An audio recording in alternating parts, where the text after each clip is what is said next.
আসসালামু আলাইকুম। তোমাদের আজকের মতো স্বাগত। কি অবস্থা, তোমরা কেমন আছো?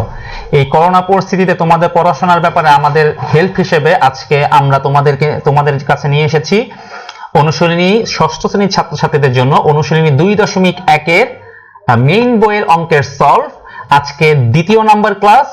আর তোমরা যদি প্রথম ক্লাসগুলো পেতে চাও তাহলে আমাদের এই ভিডিওর উপরেতে ডান দিকে আই বাটন আছে, সেই বাটনে ক্লিক করলেই আগের ক্লাসগুলো তোমরা পেয়ে যাবে এবং সেখানে আমাদের প্রতিভা আইডিয়াল স্কুল কর্তৃক যতগুলো ভিডিও আছে, যতগুলো আমরা তোমাদের জন্য বানিয়েছি, সেটা ইংরেজি হোক, বিজ্ঞান হোক অথবা গণিত হোক, তোমরা সেগুলো আস্তে আস্তে পেয়ে যাবে। আর এখন যদি পেতে চাও তাহলে অবশ্যই এর আগের ক্লাসগুলো দেখে নাও। আর তোমরা হয়তোবা জানো যে আমরা তোমাদের জন্য এই করোনা পরিস্থিতিতে বাসায় বসে পড়াশোনা করার জন্য আমরা তোমাদের সিলেবাসের উপর ভিত্তি করে তোমাদের জন্য আমরা ক্লাসগুলো করছি। আর এই ক্লাসগুলো তোমরা ভালোভাবে সবসময় পাওয়ার জন্য তোমরা অবশ্যই আমাদের প্রতিভা আইডিয়াল স্কুলের যেই ইউটিউব চ্যানেল আছে সেই ইউটিউব চ্যানেলে অবশ্যই চলে যাবে এবং সেখানে গিয়ে ইংরেজিতে প্রতিভা আইডিয়াল স্কুল লিখবে। ইউটিউব আমাদের সবার মোবাইলে আছে, যাদের পাশে ইন্টারনেট অ্যাক্সেস আছে তারা তোমরা ইউটিউবে প্রতিভা আইডিয়াল স্কুল লিখে সার্চ দিলেই আমাদের চ্যানেলটি চলে আসবে। সবুজ লোগোওয়ালা একটি চ্যানেল তোমরা দেখতে পাবে এবং সেখানে গিয়ে তোমরা সাবস্ক্রাইব করে রাখবে। তোমরা বেল বাটনে একটা ক্লিক করে রেখো, তাহলে আমরা তোমাদের জন্য যতগুলো ভিডিও বানাবো সবগুলো ভিডিও চলে যাবে। আর সবচেয়ে মজার বিষয় হচ্ছে যে তোমাদের পড়াশোনাকে আরো একটু কার্যকর করার জন্য আমরা প্রত্যেকটি ভিডিওতে একটি তোমাদের জন্য পরীক্ষা ব্যবস্থা করে রেখেছি। সেই পরীক্ষাতে এমসিকিউ টাইপের পরীক্ষা, তোমাদের ততটা কিছু লিখতে হবে না, জাস্ট সেই আমাদের প্রত্যেকটি ভিডিওর যে ডেসক্রিপশন লিংক আছে সেই ডেসক্রিপশনে যাবে, সেখানে গিয়ে তোমরা একটা লিংক দেখতে পাবে। সেই লিংকে যখন তোমরা ক্লিক করবে তোমাদের জন্য সেই ভিডিওর উপরে তোমাদের পরীক্ষাগুলো চলে আসবে। তাই তখন তোমরা বুঝতে পারবে যে আসলে ক্লাসগুলো তোমাদের জন্য কতটা ফ্রুটফুল হয়েছে। যাক, কথা না বাড়িয়ে চলে যাব, তার আগে আরেকটু বলে নিচ্ছি, তোমরা যে কোনো ধরনের আপডেটের জন্য আমাদের ফেসবুক পেজে যেতে পারো। সেই ফেসবুক পেজে গিয়ে তোমরা লাইক দিয়ে রাখতে পারো, নোটিফিকেশন ফলোইং এ গিয়ে সি ফার্স্ট দিয়ে রাখতে পারো, তাহলে তোমাদের পড়াশোনা নিয়ে যে কোনো কিছু আপডেট, কারণ তোমরা এখন স্টুডেন্ট আছো, পড়াশোনা সংক্রান্ত যে কোনো কিছু তোমাদের প্রয়োজন হবে। আর আমাদের এই পেজটি পুরোপুরো পড়াশোনা কেন্দ্রিক, তাই যত ধরনের পড়াশোনার যে আপডেটগুলো আছে তোমাদের কাছে চলে যাবে যদি তোমরা সি ফার্স্ট দিয়ে রাখো। যাক, আমরা আজকে আমাদের ক্লাস শুরু করব। গত ক্লাসে আমরা এই চ্যাপ্টারে 1 থেকে 8 পর্যন্ত অঙ্কগুলো তোমাদেরকে করিয়ে দিয়েছি, সলভ করে দিয়েছি। যদি সেই অঙ্কের প্রবলেম কোনো থেকে থাকে তোমরা অবশ্যই আমাদেরকে জানাবে। আর যদি প্রবলেম থেকে না থাকে তাহলে আজকের জন্য ক্লাস হচ্ছে আমরা পরবর্তী 4টি অঙ্ক করব। এই চ্যাপ্টারে আরো 8টি অঙ্ক আছে, কিন্তু আমরা আগামী 4টি অঙ্ক, সামনের 4টি অঙ্ক, তার মানে 9 থেকে 12 পর্যন্ত করব। তার আগে বলে নিচ্ছি 9 আর 11 একই নিয়মের অঙ্ক, আর 10 এবং 12 একই নিয়মের অঙ্ক। তাই আমি আগে 9 আর 10 আগে করব, 9 আর 12 11 আগে করব, এরপরে 10 এবং 12 করব। তাহলে আসো আমরা শুরু করে দেই। আমরা 9 নাম্বার দিয়ে শুরু করছি। তোমরা দেখো তোমাদের স্ক্রিনের পাশে আমি বইয়ের 46 পৃষ্ঠাটি দিয়ে রেখেছি। এখান থেকে যদি তোমাদের প্রয়োজন হয় তোমরা অঙ্কগুলি দেখে নিতে পারবে। বলেছে 550 টাকাকে 5:6 ভাগে ভাগ করতে হবে, ও মানে আরেকটা ভাগ করতে হবে 7:4:7 ভাগে অনুপাতে। তার মানে তোমাকে দুইটা ভাগে ভাগ করতে হবে। এক ভাগে থাকবে হচ্ছে 5 আর 6, আবারও আরেকবার এই 550 টাকাকেই দুইবার ভাগ করতে হবে। প্রথমবার এক ভাগে থাকবে 5, এক ভাগে থাকবে 6, দ্বিতীয়বার এক ভাগে থাকবে 4, এক ভাগে থাকবে 7। তাহলে এখানে দুইবার ভাগ করতে হবে এবং প্রতিবারে ভাগে এক জায়গায় পড়বে 5, এক জায়গায় 6, এক জায়গায় 4, এক জায়গায় 7। আচ্ছা, আমরা অঙ্কটা করি তাহলে তুমি বুঝতে পারবে। আমাদের বলেছে 9 নাম্বার অঙ্ক, প্রথম ক্ষেত্রে কি অনুপাতে ভাগ করতে হবে? প্রথম ক্ষেত্রে অনুপাত হচ্ছে 5:6। তার মানে প্রথম ক্ষেত্রে তোমাকে 5 ভাগ আর 6 ভাগ করতে হবে। তাহলে টোটাল কয় ভাগে ভাগ করতে হবে? 1 ভাগে 5 ভাগ, 1 ভাগে 6 ভাগ, তার মানে টোটাল 11টি ভাগ করতে হবে। এই 11 ভাগ করব হচ্ছে আমরা সেই 550 টাকাকে।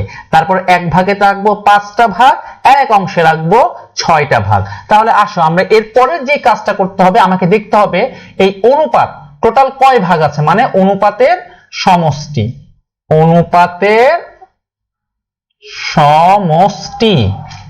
5 যোগ 6 তার মানে 11, টোটাল 11টি ভাগ করতে হবে। কাকে 11 ভাগ করতে হবে? সেই 550 টাকাকে 11 ভাগ করতে হবে। তাহলে প্রথম অংশে কত পড়বে? প্রথম অংশ। প্রথম অংশ আমি কিভাবে বের করব?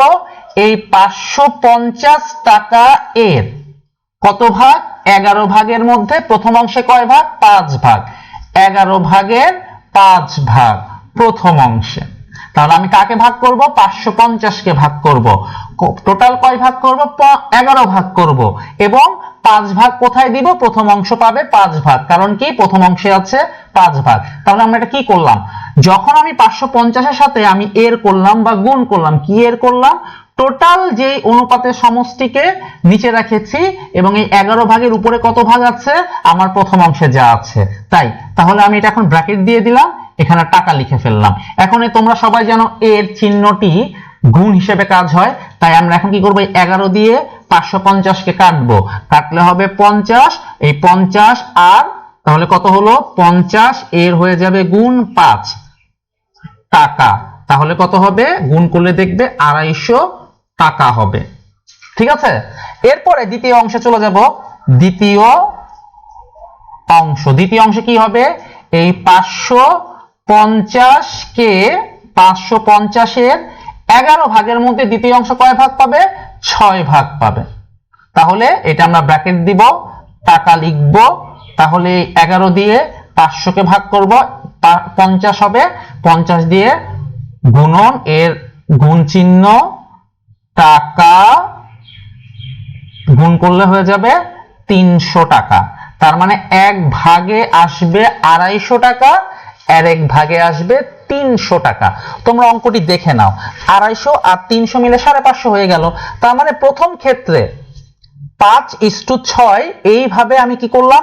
এক অংশ পাবে হচ্ছে 5:, যে 5 অংশ আছে প্রথম রাশিটি সে পাচ্ছে হচ্ছে 250 টাকা, আর যে 6 ভাগ পাবে সে পাবে হচ্ছে এই 550 টাকার মধ্যে 300 টাকা। এভাবেই আমরা আমাদের এই অঙ্কটি করে ফেলতে পারবো। তোমরা যদি এই অঙ্কটি করে ফেলো, উঠিয়ে রাখো, তাহলে তোমরা এর পরের অংশটিও করতে পারবে। এর পরের অংশে আর কিছুই না, তোমরা জাস্ট এখানে লিখবে দ্বিতীয় ক্ষেত্রে,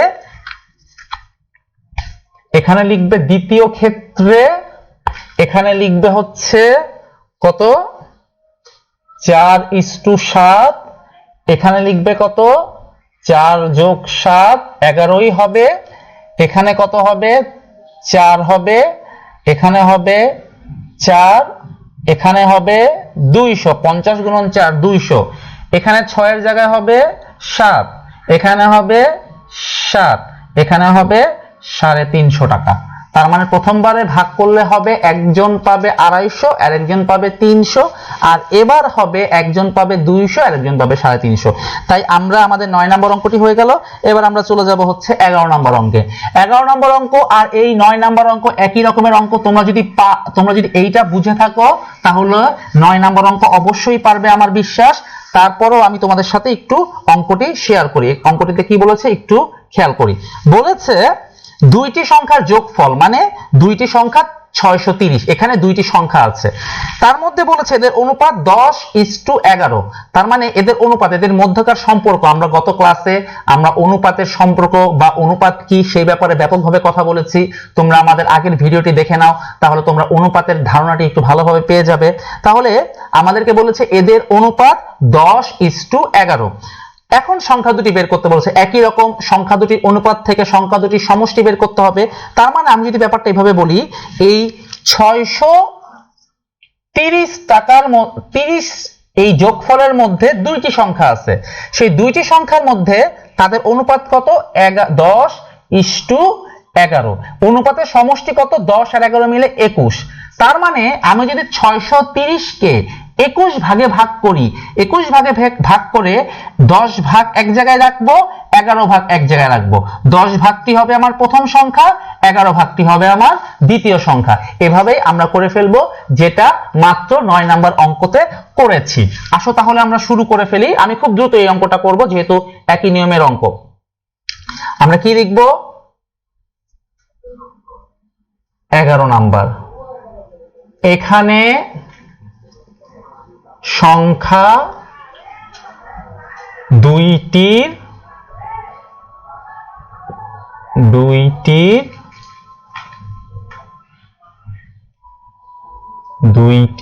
অনুপাত 10:11। এর পরের ধাপই হচ্ছে যখন আমাকে এভাবে সংখ্যা আলাদা করতে হবে, ভাগ করতে হবে, তখনই আমাকে কি করতে হবে, অনুপাতগুলো যোগ করতে হবে। লিখব সংখ্যা দুইটির অনুপাতের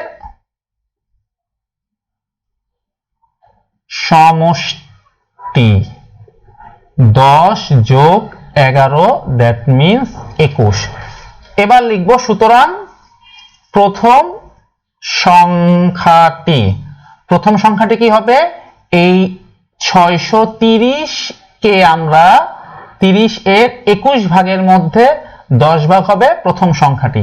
তাহলে 21 দিয়ে এটাকে কাটলে হবে হচ্ছে 30, 30 আর 10 গুণ করলে হবে 300। তাই প্রথম সংখ্যাটি আমি 300 পেয়ে গেলাম। দ্বিতীয় সংখ্যাটি বের করা তোমাদের জন্য আমি রেখে দিলাম, তোমরা দ্বিতীয় সংখ্যাটি বের করবে ঠিক এইভাবেই। এখানে যেভাবে প্রথম সংখ্যা বের করেছি, দ্বিতীয় সংখ্যার বেলায় 630 এর 21 ভাগের 11 ভাগ হবে দ্বিতীয় সংখ্যাটি। আমি আশা রাখবো তোমরা এটা পেরে যাবে। এরপরে আমরা চলে যাব 10 নম্বর অঙ্কে। তোমাদের কিন্তু যে অঙ্কগুলো আমি করিয়ে দিচ্ছি সেগুলো তোমরা বাসায় নিজেরা করে ফেলবে, কয়েকবার করে করবে। এখন যেহেতু তোমাদের হাতে সময় আছে, তোমরা এই সুযোগে তোমরা অঙ্কটাকে শেষ করে ফেলবে। ওকে, এরপর 10 নম্বর অঙ্কে যাব। 10 নম্বর আর 12 নম্বর একেবারে সেম ক্যাটাগরির অঙ্ক, তাই আমরা এখন 10 নম্বর আর 12 নম্বর করব। আগে 10 নম্বরটা করাচ্ছি, তারপরে 12 নম্বর করাবো। এখানে বলেছে, তোমরা সবাই প্রশ্নটি পড়ো। প্রশ্নে বলেছে যে পিতা ও পুত্রের বয়সের অনুপাত দেওয়া আছে 14:3, মানে পিতা এবং পুত্রের বয়সের অনুপাত। তোমরা সবাই জানো অনুপাত কিন্তু সঠিক পরিমাপ বলে না। মানে আমরা কি ব্যাপারটা কি এরকম যে পিতার বয়স 14 হলে ছেলের বয়স 3, 14 বছরের পিতার ছেলে 3, ব্যাপারটা কিন্তু এরকম না। ব্যাপারটা হচ্ছে যে তাদের মধ্যকার সম্পর্ক, তাদের সাথে আমাদের যে কোনো একটা নির্দিষ্ট সংখ্যা গুণ করে আসল বয়সটা বের করতে হবে। সেই ক্ষেত্রে পিতার বয়স দিয়ে দিয়েছে। পিতার বয়স কত দিয়েছে? পিতার বয়স 56 বছর দিয়েছে। আচ্ছা, তাহলে আমরা লিখব 10 নম্বর অঙ্ক লিখব, এখানে পিতার বয়স ইস্টু পুত্রের বয়স কত? বই দিয়েছে 14:3। আমি কিভাবে লিখেছি দেখো, পিতার বয়স অনুপাত পুত্রের বয়স।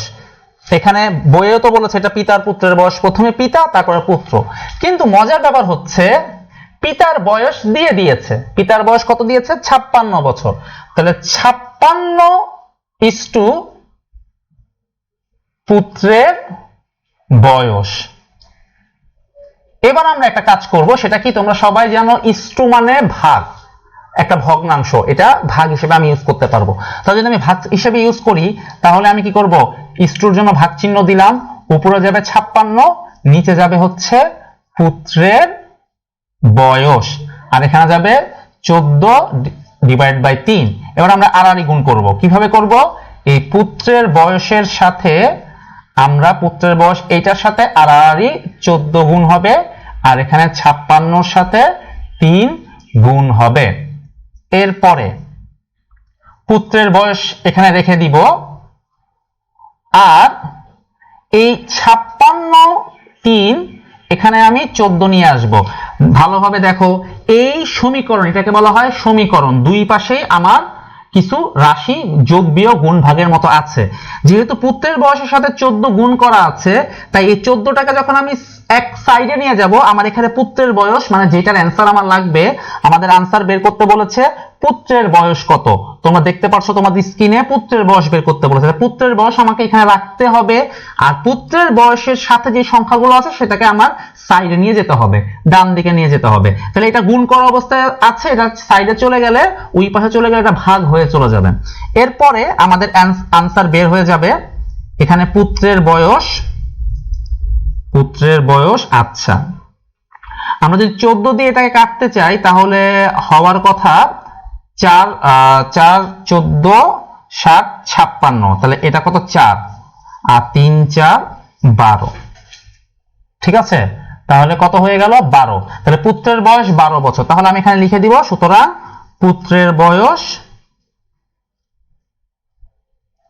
12 বছর। আমাদের এই হলো আমাদের অ্যান্সার। তাহলে আমরা খুব সহজেই আমরা বইয়ে দেয়া আছে পিতার বয়স ও পুত্রের বয়স, বইয়ের অনুপাত দেয়া আছে, সেখানে পিতার বয়স দেয়া আছে, আমি পিতার বয়স বসিয়ে দিয়েছি, সেখান থেকে অনুপাতকে আমি ভাগ চিহ্ন করেছি, আর গুণ করেছি, যার অ্যান্সার লাগবে তাকে রেখে বাকিগুলোকে সাইডে নিয়ে গিয়েছি এবং তখন আমি পুত্রের বয়স এর মাধ্যমে বের করে ফেলেছি। এরই মাধ্যমে আমরা আমাদের 10 নম্বর অঙ্ক শেষ করলাম। এরপরে আমরা চলে যাব হচ্ছে 12 নম্বর অঙ্ক। আমি যা বলেছিলাম সেম অ্যাজ ইট ইজ, যেভাবে আমরা এই মাত্র 10 নাম্বারটা করেছি সেইভাবে তোমরা এই অঙ্কটি বারংবার দেখবে। তোমাদের ভিডিও যেহেতু ইউটিউবের ভিডিওর একটি ভালো দিক হচ্ছে তোমরা যে কোনো সময় এই ভিডিওটি দেখতে পারবে, বারংবার দেখতে পারবে, দেখে কোথাও না বুঝলে ক্লাসে যেমন স্যার চলে গেলে আর প্রশ্ন করা থাকে না, আর এখানে তো স্যার তোমার মোবাইলেই আছে, তুমি যে কোনো সময় ফোন করে যে কোনো সময় ফোনে গিয়ে ইউটিউবে তোমরা বারংবার ভিডিওটি দেখতে পারবে। তাহলে 12 নম্বর অঙ্ক শুরু করছি একই রকম ভাবে। দেয়া আছে দিয়া শুরু করবে। এর আগের অঙ্কটা আমি এখানে লিখেছিলাম, তোমরা দেয়া আছে শুরু করো। দেয়া আছে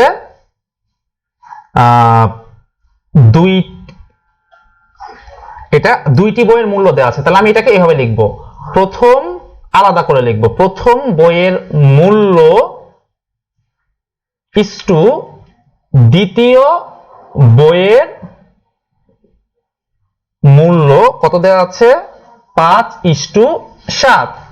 বইয়ে প্রথম বইয়ের মূল্য দেয় নাই, আমাদের কোশ্চেনে প্রথম বইয়ের মূল্য দেয়নি, তাই আমি প্রথম বইয়ের মূল্য এভাবে কথাই লিখলাম। আর এখানে দ্বিতীয় বইয়ের মূল্য দেয়া আছে 84, আমি এককটা এখানে আনলাম না, কত, 5:7। দেখেছো আগের অঙ্কের মতো। এখানে এখন কি করব, প্রথম বইয়ের মূল্য আর এখানে 84, এখানে 5/7। এবার যদি আমরা আড়াআড়ি গুণ করি, প্রথম বইয়ের মূল্যের সাথে গুণ করব 7। তোমাদের মনে একটা প্রশ্ন জাগতে পারে যে এর আগের অঙ্কে আমরা এখানকার নিচের ভগ্নাংশে এই পাশের হরের সাথে বাম দিকের হরের সাথে ডান দিকের লবটাকে গুণ করেছিলাম, তখন কেন আমরা আগে এইটার সাথে গুণ করেছিলাম? আসলে এটা কোনটা আগে করতে হবে কোনটা পরে করতে হবে এটা খুব কনসার্নের বিষয় না, যেহেতু আমার প্রথম বইয়ের মূল্যের প্রয়োজন আছে, তা আমি প্রথম বইয়ের সাথে আমি এই 7 গুণ করে ফেললাম। তখন যেমন নিচে আমরা পুত্রের বয়স ছিল, নিচে আমরা পুত্রের বয়সটি আগে এনেছিলাম, এখানেও সেম একই রকম প্রথম বইয়ের মূল্যের সাথে আমরা এটাকে নিয়ে এসেছি, এখানে আড়াআড়ি গুণ করে ফেললাম। এরপরে কি করতে হবে আমি করিয়ে দেব না, যেহেতু একই নিয়মের অঙ্ক, আমি আশা রাখবো তোমরা এটা করে ফেলতে পারবে। এটার অ্যান্সার হবে সম্ভবত 60 টাকা, সম্ভবত 60 টাকা, তোমরা দেখে নিও। তোমাদের আমি আনসার বলে দিলাম, এটা সলভ করে নিবা। এরই মাধ্যমে আমরা তোমাদেরকে প্রথম এই বইয়ের এর পরের 4টি করিয়ে দিলাম। এর নেক্সট ক্লাসে আমরা ইনশাআল্লাহ তোমাদের এই চ্যাপ্টারটি শেষ করে দিব। এই চ্যাপ্টার আরো 4টি অঙ্ক আছে, এরপর আমরা সৃজনশীল করার চেষ্টা করব। তোমরা যদি আমাদের এই ক্লাসটি আরো পেতে চাও, এর পরের ক্লাসগুলো পেতে চাও বা আগের ক্লাসগুলো পেতে চাও, তাহলে তোমাদের এই ভিডিওর ডান দিকে লিংক দেওয়া আছে, সেই লিংকে ক্লিক করার সাথে সাথে তোমরা আমাদের পরবর্তী ভিডিওটি পেয়ে যাবে, কিংবা আগের ভিডিওটিও পেয়ে যাবে। কারণ কি, তাহলে একটি কন্টিনিউটি থাকবে এবং পরবর্তী ক্লাসে ইনশাআল্লাহ আমরা চেষ্টা করব তোমাদের এর পরের 4টি অঙ্ক দেখিয়ে দেওয়ার জন্য।